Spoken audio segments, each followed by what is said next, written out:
بسم اللہ الرحمن الرحیم۔ اللہ کے حکم سے 300 برس غار میں سونے والے اصحاب کہف کون تھے؟ حضرت عیسیٰ علیہ السلام کے آسمان پر اٹھائے جانے کے بعد عیسائیوں کا حال بے حد خراب اور نہایت ابتر ہو گیا۔ لوگ بت پرستی کرنے لگے اور دوسروں کو بھی بت پرستی پر مجبور کرنے لگے۔ خصوصاً ان کا بادشاہ دقیانوس اس قدر ظالم تھا کہ جو آدمی بت پرستی سے انکار کرتا تھا اس کو قتل کر ڈالتا تھا۔ اصحاب کہف افسوس کے شرفاء تھے جو بادشاہ کے معزز درباری بھی تھے، مگر یہ لوگ صاحب ایمان اور بت پرستی سے انتہائی بیزار تھے۔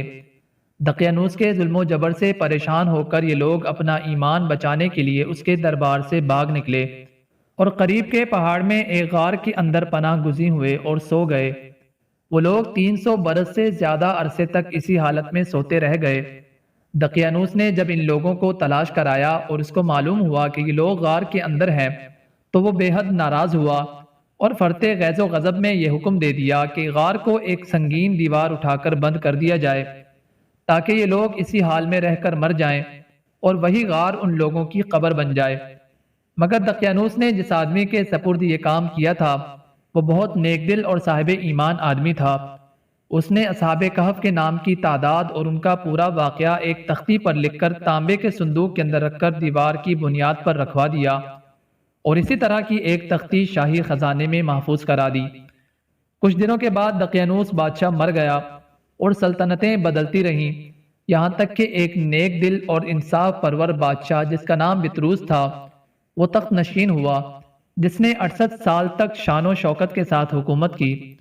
اس کے دور میں مذہبی فرقہ بندی شروع ہو گئی۔ بعض لوگ مرنے کے بعد اٹھنے اور قیامت کا انکار کرنے لگے۔ قوم کا یہ حال دیکھ کر بادشاہ رنج و غم میں ڈوب گیا اور تنہائی میں ایک مکان کے اندر بند ہو کر خداوند قدوس عز و جل کے دربار میں نہایت بے قراری کے ساتھ گریہ وزاری کر کے دعائیں مانگنے لگا کہ یا اللہ کوئی ایسی نشانی ظاہر فرما دے تاکہ لوگوں کو مرنے کے بعد زندہ ہو کر اٹھنے اور قیامت کا یقین ہو جائے۔ بادشاہ کی یہ دعا مقبول ہو گئی اور اچانک بکریوں کے ایک چرواہے نے اپنی بکریوں کو ٹھہرانے کے لیے اسی غار کو منتخب کیا اور دیوار کو گرا دیا۔ دیوار گرتے ہی لوگوں پر ایسی ہیبت اور دہشت سوار ہو گئی کہ دیوار گرانے والے خوف کے مارے وہاں سے بھاگ گئے اور اصحاب کہف اللہ کے حکم سے اپنی نیند سے بیدار ہو کر اٹھ بیٹھے اور ایک دوسرے سے سلام و کلام میں مشغول ہو گئے اور عبادت کر لی۔ جب ان لوگوں کو بھوک لگی تو ان لوگوں نے اپنے ایک ساتھی یملیخا سے کہا کہ تم بازار جا کر کھانا لاؤ اور نہایت خاموشی سے یہ بات معلوم کرو کہ دقیانوس ہم لوگوں کے بارے میں کیا جانتا ہے۔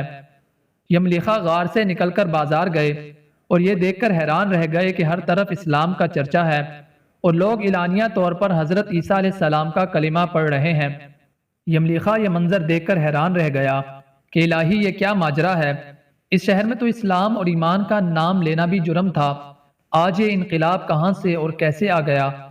پھر یملیخا ایک نان بائی کی دکان پر کھانا لینے گیا اور دقیانوس کے زمانے کا سکہ نکال کر دیا جس کا چلن اب بند ہو چکا تھا، بلکہ اس سکے کا کوئی دیکھنے والا بھی باقی نہیں رہ گیا تھا۔ دکاندار کو شک ہوا کہ شاید اس آدمی کو کوئی پرانا خزانہ مل گیا ہے، چنانچہ دکاندار نے ان کو حکام کے سپرد کر دیا اور حکام نے ان سے خزانے کے بارے میں پوچھ گچھ شروع کر دی اور کہا کہ بتاؤ خزانہ کہاں ہے؟ یملیخا نے کہا کوئی خزانہ نہیں، یہ ہمارا روپیہ ہے۔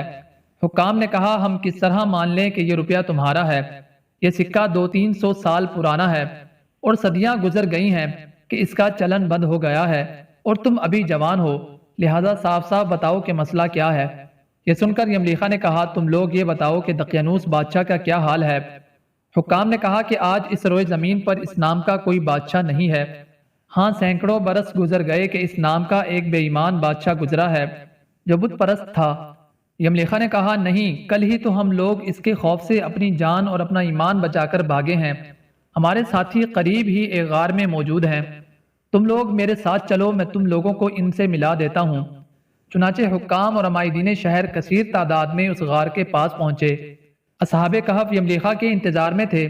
جب ان کی واپسی میں دیر ہوئی تو ان لوگوں نے خیال کیا کہ شاید یملیخا گرفتار ہو گیا ہے، اور جب غار کے منہ پر بہت سے لوگوں کا شور و غل دیکھا تو وہ سمجھے کہ غالباً دقیانوس کی فوج ہماری گرفتاری کے لیے آ پہنچی ہے، تو یہ لوگ نہایت اخلاص کے ساتھ ذکر الہی اور توبہ استغفار میں مشغول ہو گئے۔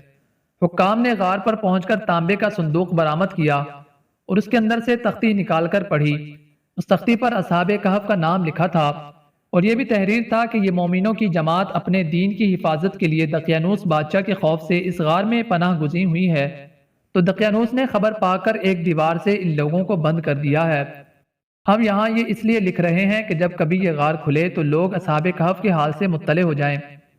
حکام تختی کی عبارت پڑھ کر حیران رہ گئے اور ان لوگوں نے اپنے بادشاہ بطروس کو اس واقعے کی اطلاع دی۔ فوراً ہی بطروس بادشاہ اپنے امراء اور عمائدین شہر کو لے کر غار کے پاس پہنچا تو اصحاب کہف نے غار سے نکل کر بادشاہ سے ملاقات کی اور اپنی سرگزشت بیان کی۔ بطروس بادشاہ سجدے میں گر کر خداوند قدوس کا شکر ادا کرنے لگا کہ میری دعا قبول ہو گئی اور اللہ تعالیٰ نے ایسی نشانی ظاہر کر دی جس سے موت کے بعد زندہ ہو کر اٹھنے کا ہر آدمی کو یقین ہو گیا۔ اصحاب کہف بادشاہ کو دعائیں دینے لگے کہ اللہ تعالیٰ تیری بادشاہی کی حفاظت فرمائے، اب ہم تمہیں اللہ کے سپرد کرتے ہیں۔ پھر اصحاب کہف نے السلام علیکم کہا اور غار میں چلے گئے اور سو گئے۔ اسی حالت میں اللہ تعالیٰ نے ان لوگوں کو وفات دے دی۔ بادشاہ بطروس نے سال کی لکڑی کا صندوق بنوا کر اصحاب کہف کی مقدس لاشوں کو اس میں رکھوا دیا اور اللہ تعالیٰ نے اصحاب کہف کا ایسا روب لوگوں کے دلوں میں پیدا کر دیا کہ کسی کی مجال نہیں کہ غار کے منہ تک جا سکے۔ اس طرح اللہ تعالیٰ نے اصحاب کہف کی لاشوں کی حفاظت کا سامان کر دیا۔ پھر بطروس بادشاہ نے غار کے منہ پر ایک مسجد بنوا دی اور سالانہ ایک دن مقرر کر دیا کہ تمام شہر والے اس دن عید کی طرح زیارت کرنے کے لیے آیا کریں گے۔ یہ تھا اصحاب کہف کا سچا واقعہ۔ امید ہے کہ آپ لوگوں کو یہ ویڈیو پسند آئی ہوگی۔ اگر آپ کو یہ ویڈیو پسند آئی ہے تو ویڈیو کو لائک، چینل کو سبسکرائب کر کے بیل آئیکن کو دبا دیں تاکہ ہماری ہر آنے والی نئی ویڈیو آپ تک سب سے پہلے پہنچ سکے۔ اپنا بہت سارا خیال رکھیے گا۔ انشاءاللہ ہم ملتے ہیں آپ سے اگلی ویڈیو میں۔ فقط والسلام۔